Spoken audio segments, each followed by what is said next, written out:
Di desa kecil yang sunyi, Dina menerima undangan yang tak biasa. Bukan sekadar panggilan, tapi tantangan bagi keberanian dan harga dirinya. Mampukah gadis yang selalu diremehkan itu membuat semua orang mendengarkan? Semua berawal di pagi yang tampaknya biasa, saat dunia mulai menguji suara yang selama ini tersembunyi. Pagi itu, matahari menyusup pelan melalui celah-celah jendela bambu yang mulai lapuk. Sinar lembutnya menari-nari di atas lantai tanah rumah kecil di pinggiran desa Kembang Sari. Di dalam kamar sempit berukuran tak lebih dari 2 petak tikar, seorang gadis berambut ikal sebahu duduk bersila. Di tangannya tergenggam sebuah buku lusuh dengan sampul yang sudah menguning. Namanya Dina, anak sulung dari 3 bersaudara. Tubuhnya kurus, kulitnya coklat matang, karena sering membantu ibunya di ladang. Pakaian yang dikenakannya sederhana. Kaos panjang yang dulunya putih dan celana kain yang terlalu besar di pinggang. Tapi di balik kesederhanaan itu, matanya selalu menyimpan nyala kecil, seperti bara yang sabar menunggu waktu menyala terang. Setiap pagi, sebelum ayam berkokok kedua kali, Dina akan bangun dan membaca. Buku-buku itu ia dapat dari perpustakaan, sekolah, atau kadang ia temukan di tempat sampah belakang rumah kepala desa. Buku tentang cerita rakyat, sains dasar, bahkan biografi tokoh dunia yang nama-namanya terdengar asing di telinga warga desa. Membaca membuatnya merasa bebas. Seakan-akan ia tidak lagi duduk di lantai tanah, tapi berada di perpustakaan marmer besar di kota. Ia bukan lagi Dina, anak petani yang tak dipandang, tapi seorang penjelajah dunia yang tak kenal batas. Ibunya sering berkata, "Ngapain sih, Din? Buku itu nggak bisa ngasih makan." Tapi Dina hanya tersenyum. Ia tahu ibunya lelah. Sejak ayahnya meninggal 5 tahun lalu, karena kecelakaan saat mengantar hasil tani ke kota, ibunya menjadi satu-satunya tulang punggung keluarga. Dina tak pernah marah. Ia justru semakin semangat belajar, seolah dengan pengetahuan, ia bisa menjadi perahu untuk membawa keluarganya ke seberang kehidupan yang lebih baik. Di sekolah, Dina tak menonjol. Ia selalu duduk di bangku paling belakang, tidak pernah ikut lomba, tidak pernah dipanggil saat upacara untuk menerima penghargaan. Ia tidak pandai bicara di depan orang, suaranya pelan, wajahnya selalu ditutupi poni. Tapi nilai-nilainya, tak ada yang tahu nilainya selalu di atas rata-rata. Kecuali Pak Arifin. Guru bahasa Indonesia itu satu-satunya yang melihat lebih dari sekadar penampilan Dina.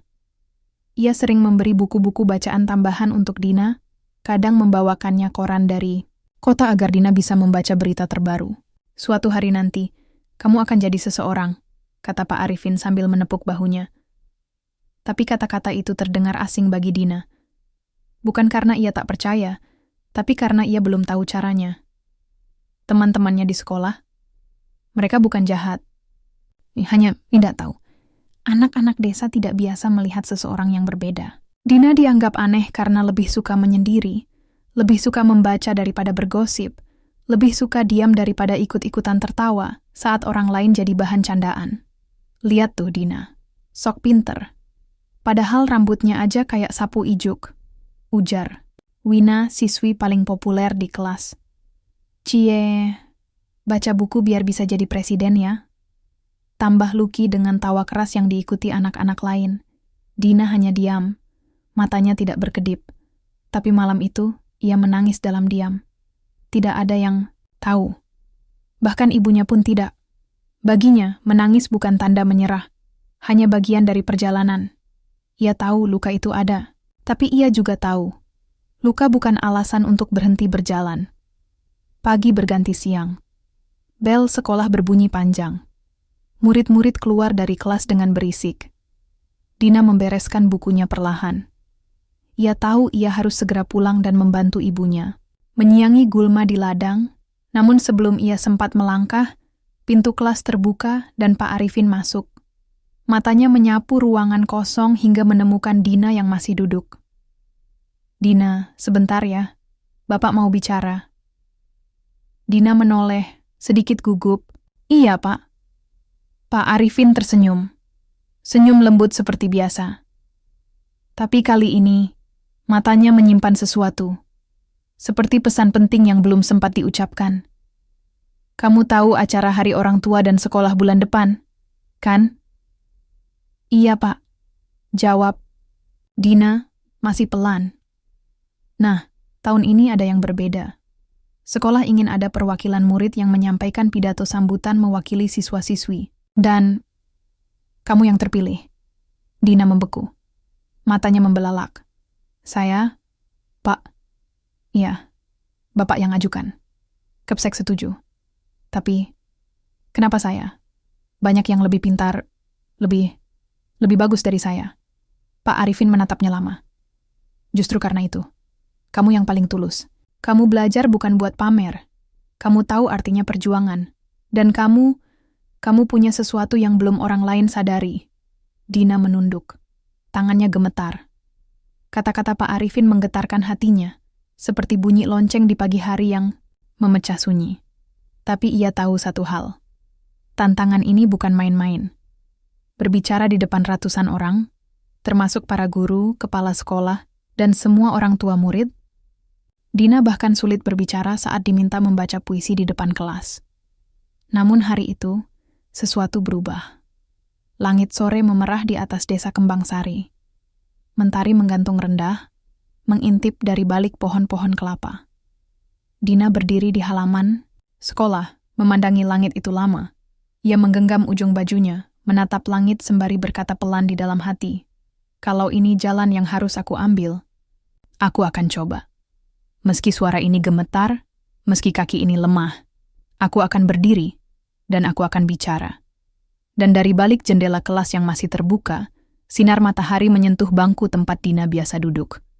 Mentari itu tidak lagi sekadar menyinari, ia menyaksikan sebuah langkah kecil menuju perubahan besar. Keesokan harinya, kabar tentang terpilihnya Dina sebagai wakil pidato murid tersebar lebih cepat daripada angin yang bertiup dari ujung sawah ke jalan sekolah.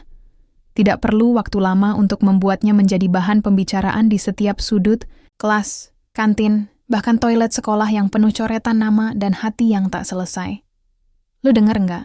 Dina yang bakal pidato di depan orang tua nanti. Serius loh, Dina. Seru Rani dengan nada setengah tertawa.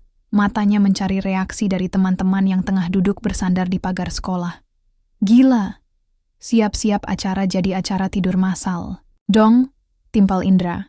Mengibas-ngibaskan kertas ulangan yang baru saja dibagikan.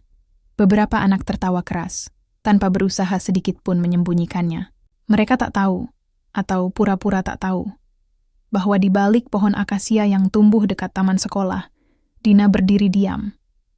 Matanya tertuju pada halaman buku catatan di tangannya, tapi telinganya menangkap semuanya dengan jelas. Suara-suara itu, meski tidak langsung diarahkan padanya, menghantam lebih keras daripada tamparan. Dina menahan napas. Ia tidak marah. Hanya sepi. Sepi yang dingin dan hampa.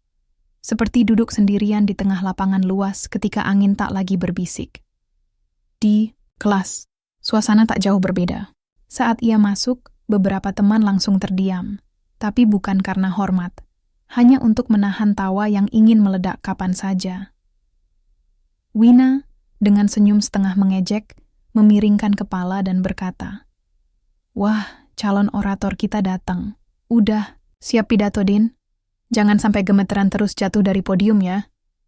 Dina tersenyum kecil, tak menjawab. Ia tahu, menjawab hanya akan memperpanjang ejekan. Tapi senyum itu bukan karena kuat, melainkan karena ia terlalu lelah untuk marah. Ia duduk di bangkunya yang biasa, paling belakang, dekat jendela. Dari sana, ia bisa melihat langit yang biru dan burung-burung kecil yang melintasi cakrawala. Mereka bebas. Tak perlu menjelaskan siapa diri mereka. Mereka cukup terbang. Dina ingin menjadi seperti itu. Hari-hari berikutnya tak mudah. Setiap langkahnya di lorong sekolah terasa berat. Tatapan mata-mata yang dulu tak peduli, kini menjadi mata yang memeriksa, menilai, dan, sayangnya, menghakimi. Bahkan guru-guru pun tampak heran.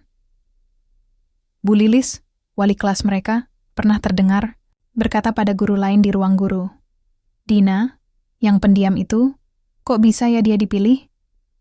Anak-anak lain banyak yang lebih layak.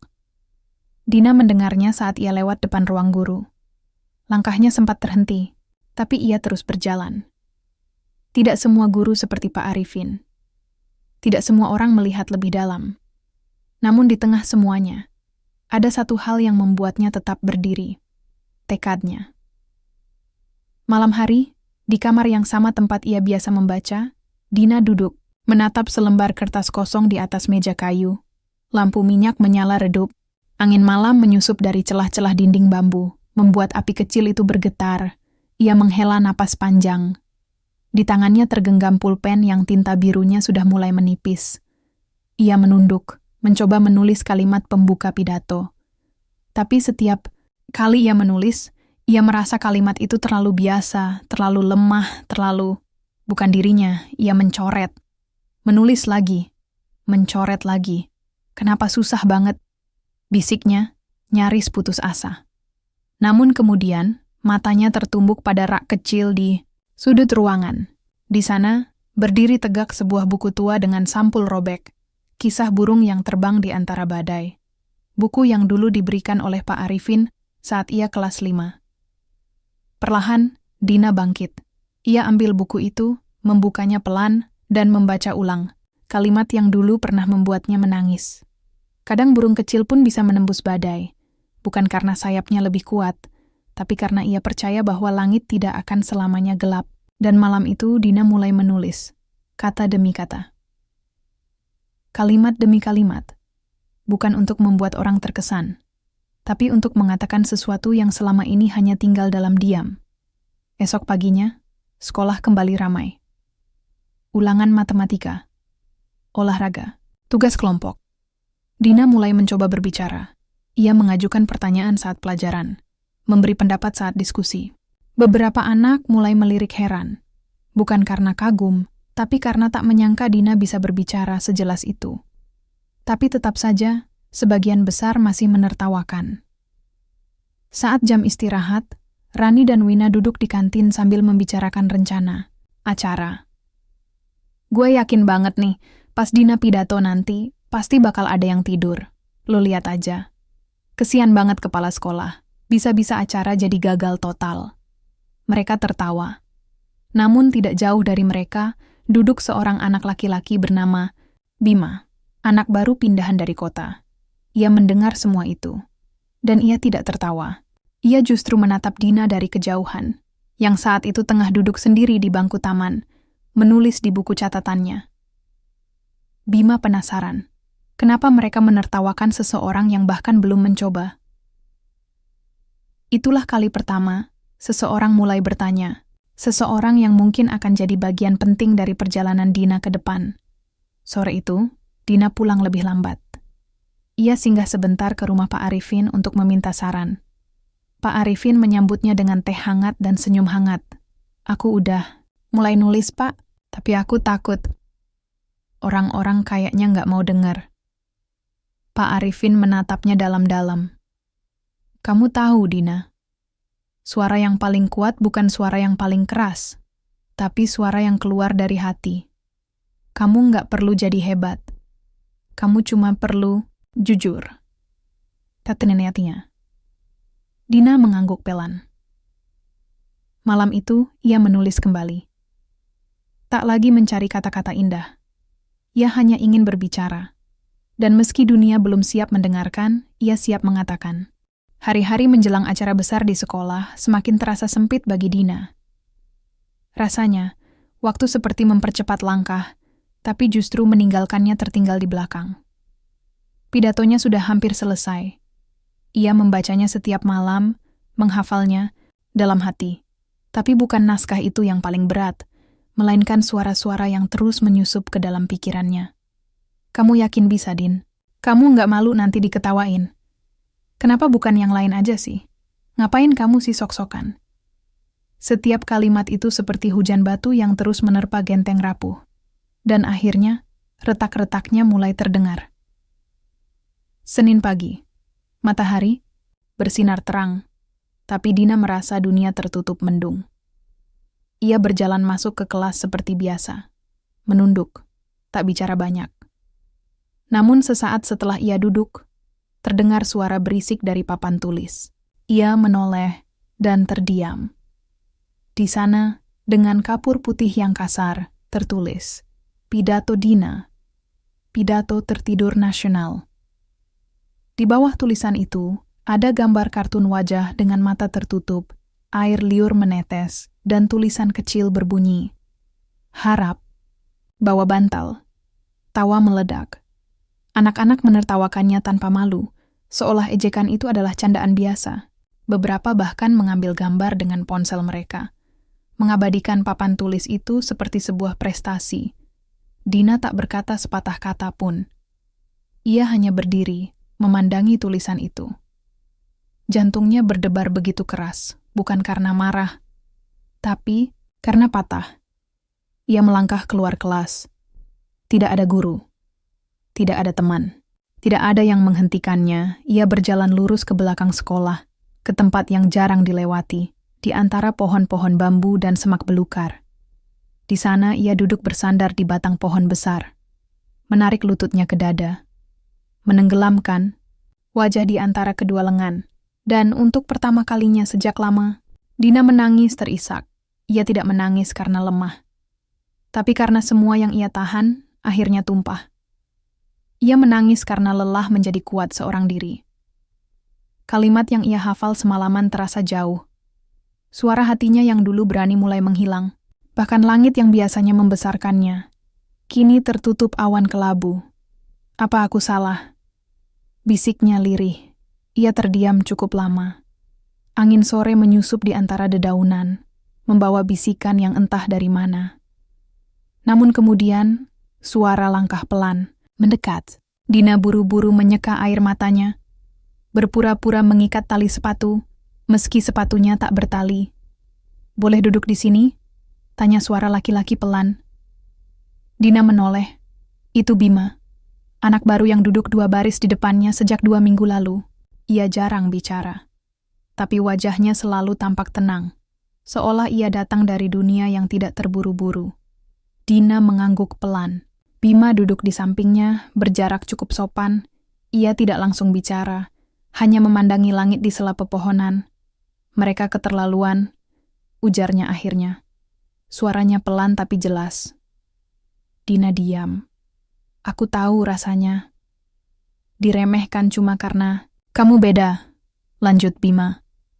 Waktu aku masih di kota, aku anak yang badannya paling kecil. Tiap olahraga aku cadangan, tiap presentasi aku diabaikan. Tapi aku belajar satu hal. Dina menoleh perlahan. Apa? Orang yang paling banyak bicara, seringkali paling sedikit tahu. Kalimat itu menggantung di udara. Dina tak langsung membalas, tapi matanya mulai tidak terlalu basah. Bima melanjutkan, aku dengar pidato kamu katanya tentang burung kecil. Ya? Dina mengangguk. Iya, burung kecil juga bisa terbang tinggi. Asal dia percaya pada sayapnya sendiri. Seketika, hati Dina seperti menemukan percikannya lagi. Tidak besar, tapi cukup untuk menghangatkan jiwanya yang beku sejak pagi. Hari itu, Dina tidak langsung pulang. Ia mampir ke rumah Pak Arifin. Tapi Pak Arifin sedang pergi ke rumah saudaranya di desa sebelah. Dina duduk di depan rumah guru kesayangannya itu, di bawah pohon mangga yang sedang berbuah muda. Ia membuka catatannya, membaca ulang pidatonya. Lalu dengan tangan gemetar, ia mulai mencoret beberapa bagian. Ia menyisipkan satu paragraf baru. Paragraf tentang tawa yang menikam dan tentang suara yang tidak didengar. Tapi juga tentang keberanian untuk tetap bicara, bahkan saat dunia memilih diam. Besoknya, guru menyuruh anak-anak berkumpul di aula kecil untuk gladi bersih acara Hari Orang Tua. Dina diminta untuk berdiri di atas panggung kayu, mencoba menyampaikan sebagian pidatonya, kelas hening. Semua orang menunggu. Wina menguap keras-keras. Rani pura-pura menepuk pipinya agar tidak ketiduran. Beberapa anak menahan tawa, tapi kali ini, Dina tidak lagi menunduk, ia berdiri. Napasnya dalam, tangan masih sedikit gemetar. tapi tatapannya teguh. "Selamat pagi, Bapak dan Ibu." Suara itu pelan, tapi tidak goyah. Ia melanjutkan, mengisahkan seekor burung kecil yang hidup di hutan paling tenang. Semua burung lain menertawakannya karena bentuk sayapnya yang tidak sempurna. Tapi ia tetap bermimpi terbang tinggi, bukan untuk membuktikan pada siapapun, tapi untuk melihat dunia dari ketinggian yang belum pernah ia lihat sebelumnya. Guru-guru mulai terdiam. Beberapa anak menoleh, tak lagi tersenyum. Wina mengernyit. Rani mengerutkan alis, dan di barisan belakang, Bima duduk dengan mata yang menyala, seperti mendengar sesuatu yang penting. Setelah latihan selesai, Dina turun dari panggung. Tidak ada tepuk tangan, tidak ada pujian, tapi juga tidak ada lagi tawa yang sama, dan itu sudah cukup baginya. Karena hari itu, ia menyadari satu hal. Terkadang, dunia tidak butuh suara paling keras. Dunia butuh keberanian dari suara yang nyaris tak terdengar. Langit pagi itu lembut. Matahari belum sepenuhnya muncul, namun sinarnya menyusup perlahan di antara dedaunan yang mulai menguning. Burung-burung kecil berkicau pelan dari atas genteng rumah, seolah sedang membisikkan semangat baru bagi siapa pun yang bersedia mendengar. Dina bangun lebih awal dari biasanya. Ada rasa tenang yang belum ia mengerti. Mungkin karena pidato gladi bersihnya kemarin tidak seburuk yang ia bayangkan. Mungkin karena untuk pertama kalinya, ia tak merasa benar-benar sendiri. Ia duduk di depan rumah, mengenakan jaket tipis, dan memeluk lutut sambil menatap jalan tanah yang mulai kering. Hatinya masih dipenuhi keraguan, tapi juga ada sesuatu yang pelan-pelan tumbuh di balik itu semua. Harapan. Tak lama kemudian, suara ibu memanggilnya dari dapur. "Dina, makan dulu nak. Jangan sampai telat sekolah." "Iya, Bu," jawabnya pelan sambil bangkit dari duduk. Langkahnya ringan. Dan untuk pertama kalinya sejak kabar itu diumumkan, Dina tersenyum saat bersiap ke sekolah. Di sekolah, suasana masih sama. Tawa, bisik-bisik, tatapan yang meremehkan. Tapi Dina tak lagi melihatnya sebagai tembok besar. Ia kini menganggap semua itu hanya angin, kadang dingin, kadang kencang, tapi tidak akan menghentikannya berjalan. Ia masuk ke kelas seperti biasa. Duduk di bangku belakang, membuka buku, menulis, mendengarkan, dan saat jam istirahat tiba, Bima menghampirinya. "Aku baca catatan pidato kamu waktu kamu lupa bawa kemarin. Maaf, aku sengaja lihat karena jatuh di lantai." "Tapi, bagus banget," kata Bima, duduk di sebelahnya. Dina menoleh. Wajahnya sedikit terkejut, tapi tidak marah. Justru ada senyum kecil di ujung bibirnya. "Kamu suka?" Bima mengangguk. "Kamu bisa buat orang mikir pakai cerita sederhana. Itu susah, Din. Nggak semua orang bisa." Dina menunduk, malu. Tapi kata-kata Bima seperti membasuh luka yang sempat terbuka. Ia tidak butuh pujian yang ramai, hanya pengakuan yang tulus dari seseorang yang benar-benar melihatnya. Mereka duduk bersama cukup lama, meski tak banyak bicara. Sebelum beranjak pergi, Bima berkata pelan, "Waktu kamu pidato nanti, aku duduk di baris depan. Biar kalau mereka tidur, aku tetap dengar." Kalimat itu begitu ringan, tapi membuat dada Dina terasa penuh. Ia hanya mengangguk pelan. Senyum mereka bertemu, bukan sebagai dua teman, tapi sebagai dua orang yang tahu betapa berartinya didengar. Hari demi hari berlalu. Tawa ejekan mulai berkurang. Bukan karena mereka tiba-tiba berubah, tapi karena Dina tidak lagi mudah terguncang. Mereka bosan mengejek orang yang tidak bereaksi. Sementara itu, hubungan Dina dan Bima makin akrab. Tak pernah terlalu dekat hingga menjadi bahan gosip, tapi cukup sering terlihat duduk bersama saat istirahat, berdiskusi tentang banyak hal, dari buku, cuaca, hingga pertanyaan-pertanyaan yang tak semua anak seusia mereka pikirkan. Pada suatu sore sepulang sekolah, mereka duduk di tepi jembatan kayu yang menghubungkan sekolah dengan jalan menuju desa. Sungai di bawahnya mengalir pelan, membawa suara gemericik yang menenangkan. Kadang aku pikir, Gimana kalau aku gagal nanti? Tanya Dina pelan menatap air yang mengalir. Gagal gimana maksudnya?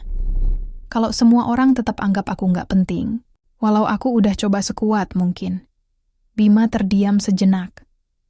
Ia mengambil batu kecil dan melemparkannya ke sungai. Air tetap mengalir, walau ada batu di tengahnya. Dia cuma lewat, nggak berhenti. Dina menoleh, memperhatikan wajah Bima. Ada ketenangan di sana. Bukan karena dia tahu semuanya, tapi karena dia bisa menerima apapun yang terjadi. Aku janji satu hal, kata Bima kemudian. Kalau semua orang di ruangan nanti menertawakan kamu, aku akan berdiri dan tepuk tangan, paling keras. Dina tersenyum kecil, lalu menunduk. Matanya berkaca-kaca. Bukan karena sedih, tapi karena rasa yang sulit dijelaskan, dihargai. Dan kamu? Tanya Bima pelan. Aku juga janji, jawab Dina. Suaranya nyaris berbisik. Aku akan berdiri. Walau suara aku gemetar. Walau tangan aku dingin. Walau mereka tetap nggak percaya, aku akan tetap bicara. Itu adalah janji yang tak ditulis. Tak diucapkan keras-keras, tapi cukup kuat untuk membuat langkah mereka ke depan tidak mudah goyah. Hari H tinggal 4 hari lagi. Kepala sekolah sudah menyiapkan susunan acara. Guru-guru mulai membagikan tugas. Panggung mulai dipasang di aula utama. Kursi-kursi disusun rapi. Poster acara dicetak dan ditempel di setiap kelas. Nama Dina tercetak jelas di poster itu. Pidato murid, Dina Putri Ramadhani. Beberapa orang tua yang membaca mulai bertanya-tanya. Siapa dia? Anak siapa? Mengapa bukan anak yang terkenal? Atau aktif di kelas? Suara-suara itu mulai terdengar di antara para guru. Beberapa merasa Dina terlalu biasa, terlalu diam, terlalu sederhana. Tapi Pak Arifin tetap berdiri di sisinya. Kadang, yang paling sederhana justru menyampaikan pesan paling dalam. Katanya kepada kepala sekolah saat rapat guru. Kita lihat saja nanti. Sementara itu, di rumah, Dina berlatih lebih keras. Ia membaca pidatonya berulang kali. Ibu sesekali mendengarkan, meski tidak paham semua isinya. Tapi ia melihat cahaya di mata anaknya yang jarang ia lihat sebelumnya. Kamu yakin, nak? Tanya ibu suatu malam, saat Dina sedang melipat naskahnya dengan rapi. Dina menatap ibunya. Yakin, Bu. Aku nggak bisa bikin mereka semua suka. Tapi, aku bisa bikin mereka dengar, meskipun cuma sebentar. Ibu mengangguk, tangannya mengusap kepala Dina perlahan. Kamu anak yang baik. Ibu bangga. Kalimat itu menenangkan lebih dari apapun. Dan malam itu, Dina menempelkan naskah pidatonya di dinding kamar. Di bawahnya, ia tulis satu kalimat kecil. Aku berbicara, bukan untuk membuat semua orang kagum, tapi agar tak satu pun dari kita merasa tak berharga. Pagi itu terasa berbeda. Langit masih biru, angin masih lembut. Tapi ada sesuatu di udara yang membuat dada Dina sesak. Seperti udara sebelum hujan. Tenang, tapi penuh ketegangan. Hari pidato tinggal 2 hari lagi. Di sekolah, suasana mulai serius. Guru-guru sibuk mengatur teknis acara, mulai dari lampu, pengeras suara, posisi duduk orang tua, hingga siapa yang menyambut tamu undangan. Aula sudah dihias. Bendera dan kain warna merah putih digantungkan di sisi panggung. Papan nama pembicara ditempel rapi. Semua terasa nyata. Dan karena itu pula, rasa takut yang selama ini Dina pendam mulai mencari celah. Hari itu, Dina dipanggil ke ruang guru. Ia mengira hanya akan ditanyai kesiapan. Tapi begitu masuk, ia melihat Pak Arifin berdiri di sana. Bersama wakil kepala sekolah, Bu Ratna. Silakan duduk, Dina, kata Bu Ratna. Suaranya datar. Dina duduk perlahan. Tangannya menekan lutut, mencoba menyembunyikan kegelisahan yang perlahan naik ke tenggorokan. Kami sudah lihat latihan kamu minggu lalu, lanjut Bu Ratna. Isi pidato kamu sebenarnya bagus, tapi Dina menunggu. Beberapa orang tua sempat bertanya, kenapa kamu yang dipilih? Mereka ingin tahu latar belakang kamu. Nilai kamu memang stabil, tapi kamu bukan murid yang aktif, atau menonjol secara akademik maupun kegiatan. Dan Bu Ratna menatap langsung ke matanya. Mereka ingin agar kita mempertimbangkan mengganti pembicara. Dunia seperti berhenti berputar. Dina menunduk. Jantungnya berdetak tidak karuan. Ia mendengar suara Pak Arifin di sampingnya, menyela pelan. Tapi saya percaya Dina tetap yang paling tepat. Dia sudah berlatih dan... Saya tahu, Pak. Potong Bu Ratna. Tapi ini juga soal citra sekolah. Acara ini dihadiri tokoh masyarakat. Kita harus menampilkan yang terbaik. Diam hening Dina tak tahu harus bicara apa. Aku tetap mau bicara, Bu, katanya pelan, tapi terdengar tegas. Saya mungkin bukan yang paling pintar, tapi saya sudah berusaha sebaik mungkin. Dan saya punya cerita yang ingin saya bagikan. Bu Ratna menarik napas, menatap Dina cukup lama, lalu akhirnya berkata, kami akan mempertimbangkan lagi sampai besok pagi. Kalau tidak ada keputusan lain, kamu tetap tampil. Sepulang sekolah, Dina duduk sendirian di bawah pohon beringin kecil dekat halaman masjid desa. Angin sore mengusap rambutnya. Ia tidak menangis. Tidak kali ini. Tapi ada luka yang menganga tanpa suara. Ia tidak takut gagal karena tidak mampu. Ia takut gagal karena tidak pernah diberi kesempatan. Saat ia hendak pulang, Bima muncul dari balik tembok dekat taman sekolah. Napasnya sedikit memburu, seolah ia mencari Dina sejak tadi. Aku dengar, mereka mau ganti kamu ya?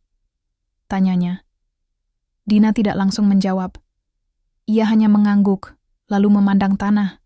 Aku nggak ngerti, katanya pelan. Kenapa mereka anggap aku nggak cukup baik bahkan sebelum aku bicara? Bima duduk di sampingnya.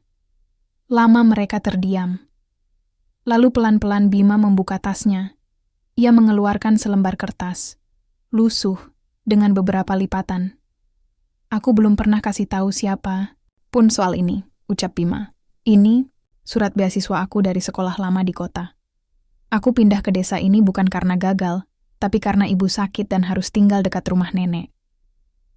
Dina menatap kertas itu. Ia mengenal cap sekolah elit yang tertera di sana. Nama Bima tertulis, jelas, lengkap dengan nilai dan rekomendasi. Kenapa kamu tunjukin ini ke aku? Karena kamu satu-satunya orang yang ngerti rasanya dipandang sebelah mata. Aku tahu kamu bisa. Tapi kamu harus yakin dulu. Bukan buat mereka. Tapi buat dirimu sendiri. Dina mengangguk.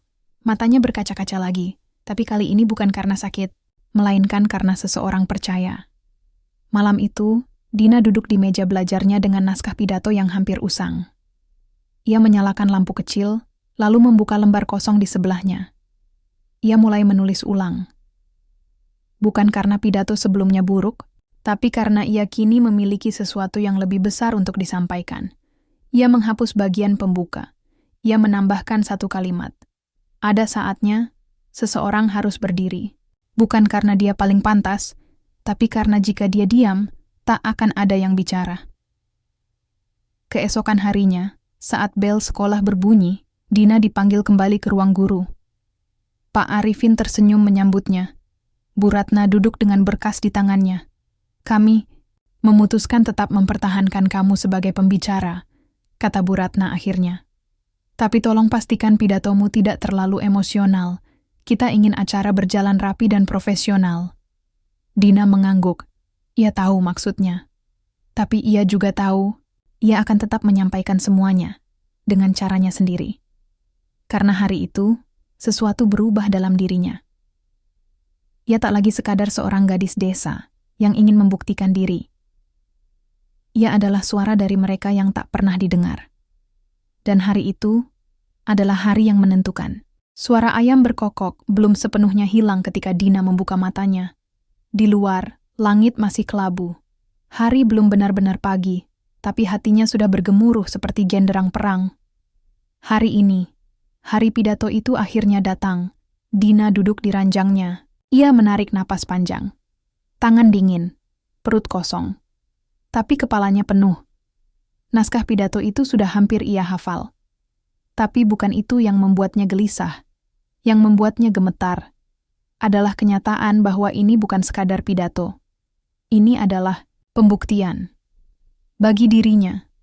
Bagi semua yang pernah diremehkan, hanya karena tak cukup cantik, tak cukup kaya, atau tak cukup menonjol.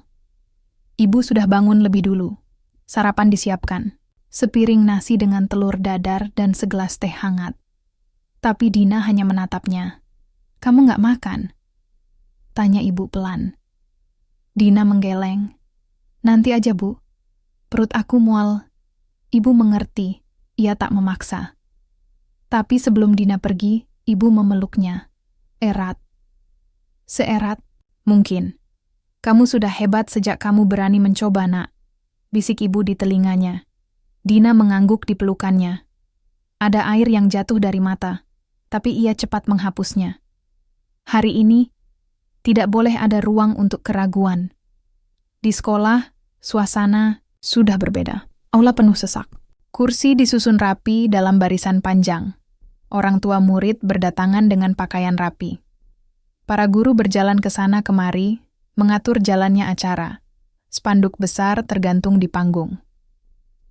Pekan apresiasi, murid SDN Harapan Jaya. Di sisi kiri, panggung, ada meja panjang untuk tamu undangan. Kepala desa, tokoh masyarakat, bahkan perwakilan dari Dinas Pendidikan Kabupaten. Di tengah semua itu, Dina berdiri di balik tirai panggung, menggenggam naskah pidatonya yang sudah mulai lecek di tepi Bima muncul tak lama kemudian. Ia memakai kemeja putih dengan celana abu-abu. Sederhana, tapi rapi. Dan di wajahnya, ada senyum yang membuat napas Dina sedikit lebih tenang. "Kamu siap?" tanyanya. "Enggak," jawab Dina jujur. "Tapi aku tetap akan naik ke panggung itu." Bima tertawa kecil. Itu lebih dari cukup. Acara dibuka dengan sambutan kepala sekolah. Lalu pertunjukan tari. Ada yang menyanyi, membaca puisi. Satu persatu, anak-anak tampil dengan percaya diri, lengkap dengan tepuk tangan para penonton. Tapi tidak semuanya. Karena ketika nama Dina disebut oleh pembawa acara, beberapa wajah mulai berubah. Beberapa orang tua mulai saling melirik. Beberapa guru terlihat cemas, dan beberapa murid, termasuk mereka yang dulu suka mengejek Dina, berbisik pelan, menyeringai, bahkan tertawa kecil. "Lihat aja nanti, paling gugup." Suaranya gemetar. Kenapa juga dia yang dipilih? Anak, yang biasa aja gitu. Tapi dari sisi kanan aula, seorang anak laki-laki berdiri, Bima. Dan ia menepuk tangan, pelan, tapi keras. 1, 2, 3 kali. Dan ketika Dina melangkah ke panggung, aula itu menjadi sunyi. Langkah Dina terasa berat. Tangannya gemetar. Tapi ia tetap melangkah. Langkah pertama, langkah kedua, hingga ia berdiri di tengah panggung, di belakang podium kayu dengan mikrofon kecil. Ia melihat ke arah kursi penonton, mata-mata asing. Wajah-wajah yang tak ia kenal, dan beberapa yang ia kenal terlalu baik. Beberapa menatap kosong, beberapa menilai, dan sebagian lagi tak bisa menyembunyikan rasa ragu. Dina menarik napas, menghela lalu memulai. "Saya ingin bercerita tentang seekor burung kecil." Suara Dina pelan, tapi jelas. Burung ini hidup di sebuah pohon tua di tepi desa. Bulu-bulunya tidak berwarna indah. Ia tidak punya suara yang merdu. Ia tidak terbang tinggi. Tapi setiap pagi, ia mencoba melompat sedikit lebih jauh dari hari sebelumnya. Beberapa orang mulai memperhatikan. Burung ini sering diejek. Dibilang tidak akan pernah bisa terbang tinggi. Tidak akan pernah berarti. Tapi burung itu tidak pernah berhenti mencoba. Hening Dina menatap audiens. Burung kecil itu adalah Sena. Napas audiens tertahan. Saya tahu, saya bukan anak yang pandai tampil. Saya bukan anak yang populer. Penampilan saya biasa. Nilai saya tidak luar biasa. Tapi saya percaya, bukan penampilan yang menentukan isi hati. Bukan suara keras yang menentukan kebenaran. Dan bukan sorotan yang menentukan siapa yang pantas didengar.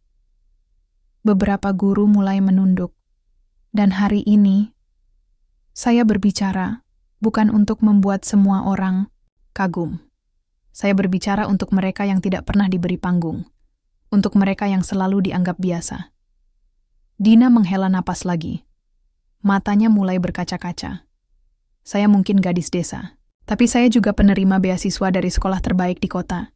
Sekolah yang menilai saya bukan dari wajah, bukan dari status, tapi dari tekad. Bisik-bisik mulai terdengar di aula. Beberapa orang tua mulai bergumam.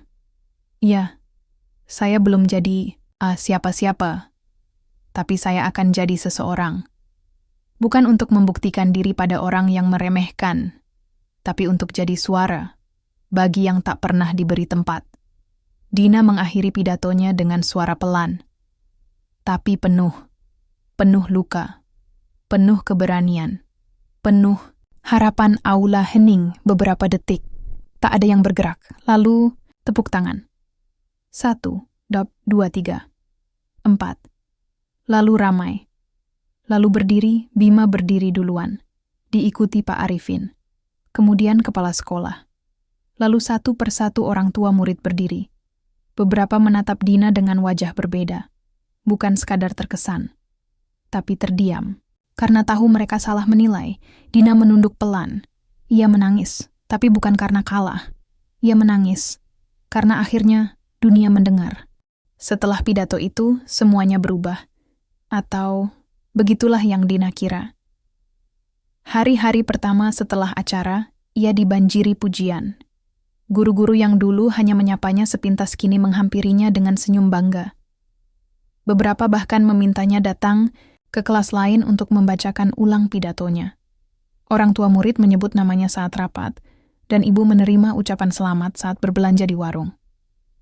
Tapi, di balik semua tepuk tangan itu, sesuatu mulai terasa tidak nyaman. Teman-teman yang dulu mengabaikannya kini tiba-tiba ingin dekat. Tapi bukan karena mereka menghargai, melainkan ingin mencicipi sorotan yang Dina terima. Yang dulu mencibirnya kini memaksakan senyum. Palsu, dingin, seperti ingin mengatakan, "Ingat, kamu masih bagian dari kami, jangan merasa lebih." Dan yang paling mencolok adalah Ayu dan gengnya. "Wah, sekarang kita punya motivator ya di sekolah," kata Ayu suatu siang dengan suara yang sengaja, keras, cukup untuk didengar seisi kelas. Beberapa anak terkikik. Dina diam saja, menunduk. "Kamu keren banget, Din," tambah Lisa, teman Ayu yang dulu sering mengejek rambut Dina yang keriting. "Tapi, beasiswanya beneran dari sekolah kota, atau kamu ngarang ya buat drama dikit?" Dina menoleh. Sorot matanya. "Tenang, tapi tajam. Kalau kamu mau tahu, kamu bisa minta fotokopinya ke Pak Arifin. Dia simpan salinannya." Lisa terdiam. Tapi Ayu tersenyum sinis. "Bukan soal itu sih. Cuma ya, kita jadi ngerasa aneh aja. Anak yang nggak pernah aktif tiba-tiba dapat sorotan. Nggak adil juga buat yang lain, ya kan?" Dina menatap mereka, satu persatu. "Aku nggak minta sorotan," jawabnya pelan. "Aku cuman bicara, karena selama ini aku diam." Sore itu, Dina pulang dengan langkah lebih lambat dari biasanya. Ia menyusuri jalan desa yang biasa dilaluinya sejak kecil, tapi rasanya seperti asing. Seolah mata-mata yang tak terlihat kini menilainya di balik jendela rumah dan pohon-pohon tua. Di depan rumah, ia mendapati ibu duduk di beranda dengan wajah cemas. "Ada apa, Bu?" tanya Dina. Ibu menyerahkan sepucuk surat. Tanpa nama pengirim, tanpa cap resmi, hanya secarik kertas dengan tulisan tangan, "Jangan sok jadi pahlawan. Kamu cuma bikin malu. Semua orang tahu kamu bukan siapa-siapa." Dina menggenggam kertas itu. Lama hening, lalu ia sobek perlahan, lembar demi lembar, hingga angin membawa potongannya terbang bersama dedaunan yang gugur. Malam itu, Dina tidak tidur. Ia duduk di meja belajarnya, memandangi kertas kosong. Tangannya gatal untuk menulis. Tapi kali ini bukan pidato. Bukan juga catatan pelajaran. Ia menulis cerita tentang seorang gadis yang berdiri di tepi jurang. Bukan karena ia ingin melompat, tapi karena hanya dari sana ia bisa melihat dunia yang utuh. Ia menulis dan menulis, hingga matanya berat, hingga fajar menyingsing. Di sekolah, Situasi memanas. Sebuah surat pembaca dimuat di majalah dinding sekolah. Anonim. Isinya mempertanyakan keputusan sekolah yang menyoroti satu murid hanya karena satu pidato dramatis. Pak Arifin memanggil Dina. "Kamu baik-baik saja?" Tanyanya lembut. Dina mengangguk. "Saya nggak apa-apa, Pak. Kalau kamu butuh ruang bicara, saya siap dengar. Tidak semua orang senang ketika kebenaran keluar dari mulut yang mereka anggap kecil, tapi itu tidak berarti kamu salah." Dina tersenyum. "Terima kasih, Pak." Tapi dalam hati, ia tahu, diam kali ini bukan pilihan. Bima menemuinya sore itu di taman belakang sekolah. "Kalau kamu butuh pergi sebentar dari semua ini, aku bisa temani," ucapnya. Dina menggeleng. "Enggak. Justru sekarang aku harus ada di sini. Aku tahu kamu kuat. Tapi kamu juga manusia, Din." Dina menatap langit senja. "Aku manusia. Tapi aku juga simbol sekarang. Bukan karena aku ingin, tapi karena tidak ada orang lain yang mau berdiri di tempat ini. Kalau aku mundur, yang lain akan diam lagi." Malam harinya, Dina memutuskan mengirim tulisan barunya ke koran lokal. Bukan sebagai surat pembaca, tapi opini anak muda. Isinya tentang bagaimana desa dan sekolah perlu belajar mendengarkan suara-suara kecil. Tentang pentingnya menghargai seseorang dari keberanian, bukan hanya penampilan. Dan tentang bagaimana tekanan sosial bisa membunuh semangat kalau kita tak punya orang yang percaya. Tulisan itu dimuat 2 hari kemudian. Judulnya, bukan sekadar sorotan. Keesokan harinya, sekolah kembali ramai. Tapi kali ini berbeda. Guru-guru membacanya. Orang tua mulai mengirim ucapan selamat. Bahkan kepala sekolah memanggil Dina dan memuji keberaniannya, meski tetap dengan nada formal. Dan saat Ayu kembali melontarkan komentar sinis, tidak ada yang tertawa. Tidak satu pun. Justru salah satu teman yang dulu ikut mengejek, bernama Nia, berdiri dan berkata, "Udah, Ayu, kalau kamu nggak bisa terima ada yang lebih berani dari kamu, itu urusan kamu. Tapi jangan kecilkan orang lain." Ayu terdiam, untuk pertama kalinya. Dan Dina tahu, ia tidak sendiri lagi.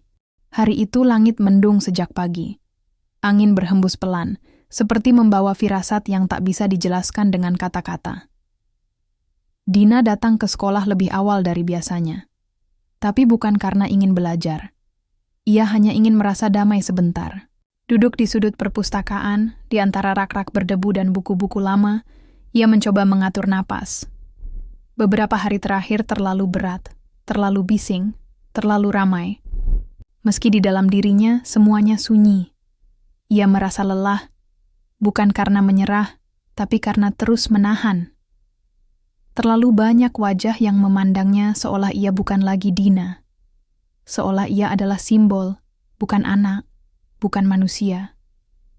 Dan di balik itu semua, luka yang selama ini ia tutupi mulai menganga. Ketika bel masuk berbunyi, ia melangkah perlahan menuju kelas. Tapi langkahnya terhenti ketika melihat papan pengumuman di depan ruang guru. Di sana, tertempel salinan artikel tulisannya yang dimuat di koran lokal. Namun ada coretan merah besar di atasnya. "Esoka pintar. Cari muka. Jangan ngerusak nama sekolah." Dina berdiri membeku. Murid-murid lain lewat tanpa berhenti. Beberapa melihat dan tersenyum mengejek. Beberapa hanya pura-pura tidak tahu. Tapi bagi Dina, itu lebih dari sekadar coretan. Itu adalah cambuk. Tiba-tiba, semuanya terasa berat. Jauh lebih berat daripada saat pertama kali berdiri di atas panggung. Karena kini, bukan hanya dia yang dihakimi. Tulisannya, pikirannya, hatinya, semuanya dijadikan bahan tertawaan. Hari itu, Dina tak masuk kelas. Ia duduk sendirian di ruang UKS. Tubuhnya menggigil, meski tidak demam. Pak Arifin menemukannya saat jam istirahat. "Dina," suaranya lembut. "Kamu kenapa?" Dina tak menjawab. Matanya sembab. Bibirnya kering. Pak Arifin duduk di samping tempat tidur. "Kamu boleh marah, boleh lelah. Kamu boleh merasa sendiri. Tapi satu hal yang perlu kamu ingat." Dina menoleh, pelan. "Kamu tidak salah. kata Pak Arifin mantap. Yang salah adalah mereka yang takut melihat cahaya keluar dari tempat yang tidak mereka harapkan. Air, mata Dina jatuh. Akhirnya, lama, deras, tanpa suara. Sore itu, Dina pulang tanpa sepatah kata. Ibu menyambutnya dengan senyum yang memudar saat melihat wajah putrinya. Ada apa, Nak? Dina memeluknya. Tangguh yang selama ini ia bangun, runtuh. Aku capek, Bu, bisiknya. Ibu membelai rambutnya. Kalau kamu mau berhenti, Ibu nggak akan marah. Tapi kalau kamu masih percaya pada dirimu, Ibu akan ada di samping kamu. Dina menangis lagi. Tapi tangis kali ini berbeda. Bukan hanya karena luka, tapi karena akhirnya ada tempat yang tetap utuh untuknya. Malam itu Dina memutuskan untuk berhenti bicara. Ia menutup bukunya, menutup tulisan-tulisannya, dan bahkan menutup dirinya sendiri. Hari-hari berlalu, ia tak lagi aktif, tak menulis, tak berdiskusi. Bima mencoba menyapanya, tapi ia hanya membalas dengan senyum kecil yang hambar. Dina kembali jadi anak biasa, tapi tidak sama seperti dulu. Bukan karena ia tidak mampu bersinar, tapi karena sinarnya terlalu menyilaukan bagi orang-orang yang tidak siap. Sampai suatu hari, Pak Arifin kembali memanggilnya ke ruang guru. Di meja, ada sebuah amplop. Ini undangan dari Dinas Pendidikan Kabupaten, ucap Pak Arifin sambil menyodorkannya. Kamu diundang untuk menjadi pembicara tamu dalam seminar pendidikan remaja. Dina menatapnya, lama. Kenapa saya? Tanyanya pelan. Pak Arifin tersenyum. Karena tulisanmu sampai ke mereka. Karena keberanianmu tidak hanya mengguncang sekolah ini, tapi juga membuka mata banyak orang. Dina membuka surat itu. Tangannya masih gemetar, tapi matanya mulai berbinar lagi. Bukan karena kamu sempurna, Dina, tapi karena kamu jujur, lanjut Pak Arifin. Dan sekarang, semua mata akan menunggu apa yang akan kamu katakan selanjutnya. Dina pulang hari itu dengan langkah yang berbeda, masih pelan, masih hati-hati, tapi tak lagi berat. Ia tahu luka itu masih ada, tapi ia juga tahu luka itu kini punya makna. Ia kembali menulis malam itu. Bukan untuk membalas, bukan untuk membuktikan, tapi untuk menguatkan dirinya dan siapa pun yang pernah merasa hancur karena jadi berbeda. Langit pagi itu bersih. Angin bertiup pelan membawa aroma tanah basah dan bunga Kamboja dari halaman depan sekolah. Tapi hari itu, bukan hanya alam yang tenang. Dina juga sudah berbeda, langkahnya ringan. Hatinya tidak lagi penuh luka, tapi berisi ketegasan yang tumbuh dari proses panjang. Ia masih ingat dengan jelas surat undangan dari Dinas Pendidikan Kabupaten, Seminar Pendidikan Remaja, tempat di mana ia akan berbicara. Lagi. Bukan sekadar pidato, tapi panggung yang lebih besar. Namun kali ini, tak ada rasa ingin membuktikan apapun. Tak ada kemarahan. Tak ada niat untuk balas dendam, yang tersisa hanyalah satu keinginan. Agar tidak ada anak lain yang harus diam, karena dianggap tidak cukup baik dari luar. 2 minggu menjelang acara, persiapan dimulai. Dina kembali ke meja belajarnya. Di sana, ia membuka buku catatan yang sempat ia tutup setelah babak paling berat dalam hidupnya. Halaman-halaman kosong kini terasa seperti kanvas tempat ia bisa mencurahkan isi hati tanpa takut dihakimi. Tulisan-tulisannya bukan lagi tentang kesedihan, tapi tentang pertumbuhan, tentang bagaimana luka bisa menjadi jendela untuk memahami orang lain, tentang kekuatan kecil yang tidak terlihat, namun nyata. Bima, seperti biasa, ada di sisinya. Namun ia tidak banyak bicara, hanya sesekali memberi masukan atau menyuguhkan teh hangat saat malam terasa panjang. Dina tahu, diam Bima adalah bentuk dukungan yang paling jujur. Di sekolah, suasana perlahan berubah. Tidak semua orang langsung hangat, tapi tidak ada lagi tawa mengejek. Tidak ada lagi papan pengumuman dengan coretan merah. Beberapa murid secara diam-diam mulai mendekat. Bukan dengan pujian atau basa-basi, tapi dengan cerita mereka sendiri. Nia bercerita bahwa ia sering merasa tidak cukup pintar karena selalu dibandingkan dengan kakaknya. Rico, murid yang pendiam, tiba-tiba memberi Dina coretan puisinya yang penuh emosi. Bahkan Lisa, yang dulu ikut mengejek, menyampaikan permintaan maaf dengan cara yang paling sederhana. Duduk di sebelah Dina di perpustakaan, tanpa berkata apa-apa, hanya berbagi halaman dan waktu. Dina sadar. Kadang, keberanian satu orang bisa membuka ruang bagi keberanian orang lain untuk tumbuh. Hari seminar pun tiba. Ruangan itu jauh lebih besar daripada aula desa yang pernah Dina hadiri. Lampu-lampu terang, panggung tinggi, dan kursi-kursi yang dipenuhi siswa dari berbagai sekolah membuat jantungnya berdegup lebih cepat dari biasanya. Tapi kali ini, Dina tak merasa sendiri. Ia berdiri di belakang tirai panggung. Di tangan, selembar naskah. Di hati, suara yang tidak bisa lagi dibungkam. Dina? Suara panitia memanggil dari samping. Ia menarik napas dalam-dalam. Saya siap. Langkahnya naik ke atas panggung. Sorot lampu menyilaukan. Tapi Dina tak mengedip. Di hadapannya, ratusan wajah menatap penuh harap. Nama saya Dina, ia membuka, suaranya tenang. Saya berasal dari desa kecil, tempat di mana orang sering melihat seseorang dari luar sebelum mengenal isi kepalanya. Tempat di mana saya pernah diam karena merasa suara saya tak penting. Ia berhenti sejenak, menatap hadirin. Tapi hari ini, saya berdiri di sini bukan karena saya ingin dipuji. Saya berdiri di sini karena saya tahu banyak dari kita pernah merasa tidak cukup, tidak cantik, tidak pintar, tidak kuat. Ruang itu hening, hanya suara Dina yang terdengar dan hati yang perlahan terbuka. Ia lalu menceritakan kisah burung kecil yang sama seperti di pidatonya dulu. Namun kali ini, ia menambahkan bagian yang belum pernah ia ucapkan sebelumnya. Burung itu pernah terluka. Sayapnya dipatahkan oleh angin dan ejekan. Tapi ia belajar sesuatu. Bahwa luka bukan akhir dari terbang. Luka adalah pelajaran tentang arah. Tepuk tangan pelan mulai terdengar. Tapi Dina belum selesai. Ia membuka cerita bahwa ia sempat berhenti menulis, sempat ingin berhenti bicara. Namun pada akhirnya, ia menyadari bahwa keberanian bukan soal siapa yang paling keras, tapi siapa yang tetap bicara meski suaranya gemetar. Dan kalian semua juga punya suara itu.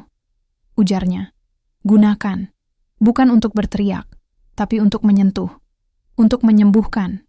Untuk mengingatkan bahwa nilai kita tidak pernah tergantung pada penampilan. Tepuk tangan meledak. Bukan karena Dina, luar biasa, tapi karena semua orang di ruangan itu merasa dilihat. Setelah turun panggung, Dina tidak mencari sorotan. Ia tidak selfie.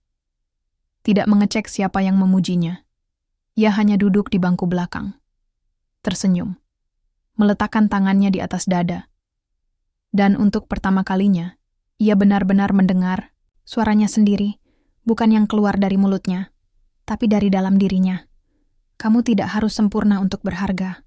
Beberapa bulan telah berlalu sejak seminar itu. Daun-daun yang dulu menghijau kini mulai menguning, pertanda musim telah berganti. Namun sesuatu yang jauh lebih penting telah berubah.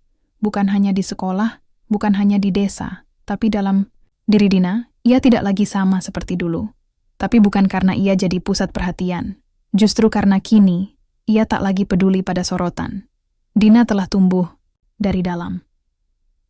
Pagi itu, Dina berdiri di halaman sekolah, memandangi murid-murid yang datang satu persatu. Ia bukan lagi si gadis pendiam di bangku pojok. Ia bukan juga idola sekolah yang dielu-elukan. Ia hanya menjadi dirinya sendiri, dan itu cukup. Din, suara Bima memanggilnya dari belakang. Ia datang membawa 2 gelas es coklat dari warung depan. Terima kasih, ucap Dina, menerima 1 gelas dengan senyum. Kamu tahu nggak, sejak kamu ngomong di seminar itu, kepala sekolah mulai ngajak diskusi murid lebih sering. Bahkan Bu Lucy ngajakin bikin klub menulis, kata Bima sambil duduk di sampingnya. Dina tertawa kecil. Beneran? Aku kira semua orang udah lupa. Justru banyak yang ingat. Cuman mereka nggak banyak ngomong. Itu aja, Dina mengangguk. Ya tahu betul. Ada banyak suara di dunia ini, tapi hanya sedikit yang punya ruang untuk terdengar. Di rumah, suasana juga telah berubah. Ibu kini lebih sering tersenyum. Setiap kali pergi ke pasar, selalu saja ada yang memanggil dan memuji Dina. Tapi ibu tidak pernah membusungkan dada. Ia hanya menjawab, "Anak saya memang keras kepala, tapi itu yang buat dia bertahan." Ayah, yang dulu jarang bicara, kini sesekali ikut membaca tulisan Dina yang dimuat di buletin lokal. Meski tak banyak komentar, satu kalimat dari mulutnya membuat Dina hampir menangis. "Teruslah nulis. Suaramu dibutuhkan." Suatu sore, Dina duduk di bawah pohon mangga di belakang rumah. Di pangkuannya, buku catatan baru. Kosong. Belum ditulisi, satu pun kata. Ia menatap halaman pertama. Tak tergesa. Kemudian, perlahan, mulai menulis. Burung kecil itu tidak pernah tahu bahwa ia punya sayap. Ia hanya terus melompat. Kadang jatuh, kadang luka. Tapi ia tidak berhenti. Dan di sanalah ia menemukan bahwa sayap bukan selalu tentang terbang, tapi tentang keberanian untuk tetap melompat, bahkan saat tidak yakin akan mendarat. Hari-hari Dina kini tak selalu mudah. Masih ada pandangan sinis sesekali. Masih ada suara sumbang yang menyaksikan kemampuannya. Tapi ia sudah tidak takut, karena ia telah mengenal siapa dirinya, dan siapapun yang mengenal dirinya. Tak akan mudah digoyahkan oleh kata-kata. Ia terus menulis, terus belajar, dan terus menjadi ruang bagi orang lain yang ingin bicara, tapi belum tahu caranya. Beberapa waktu kemudian, sekolah menggelar acara tahunan, Hari Inspirasi Murid. Setiap murid diminta membawa satu hal yang menggambarkan mimpi mereka, yang membawa bola karena ingin jadi atlet, ada yang membawa stetoskop mainan karena ingin jadi dokter. Dina membawa sebuah kotak kecil dari kayu. Di dalamnya, hanya ada selembar kertas dengan tulisan, "Aku ingin menjadi suara bagi mereka yang tidak bisa bicara." Beberapa murid mungkin tidak langsung paham, tapi sebagian tersenyum. Dan di antara mereka, ada seorang anak perempuan kelas 1 yang mendekati Dina dan berkata pelan, "Kak, aku juga pengen bisa kayak kakak, tapi aku takut ngomong." Dina berlutut menatap mata anak itu. "Kamu nggak harus langsung bicara. Mulailah dengan mendengar. Dari situ, suaramu akan tumbuh." Anak itu mengangguk, dan di mata kecilnya, ada cahaya yang dulu pernah ada di mata Dina. Suatu malam Dina duduk, menatap bintang. Ia ingat semua yang telah terjadi. Semua luka, semua tawa, semua diam yang pernah ia telan sendirian. Tapi kini, ia tak lagi sendiri. Ia punya suara. Dan lebih dari itu, ia punya keberanian untuk memakainya. "Terima kasih," bisiknya pada langit. Entah untuk siapa. Mungkin untuk dirinya sendiri. Mungkin untuk masa lalu yang tak sempurna, tapi telah membentuknya jadi seperti sekarang. Mungkin untuk semua yang telah mencoba menjatuhkannya. Karena tanpa mereka, ia tak akan tahu sekuat apa ia bisa bangkit. Di balik sayap yang tak terlihat, ada kekuatan yang tak perlu dilihat orang lain untuk membuatmu terbang.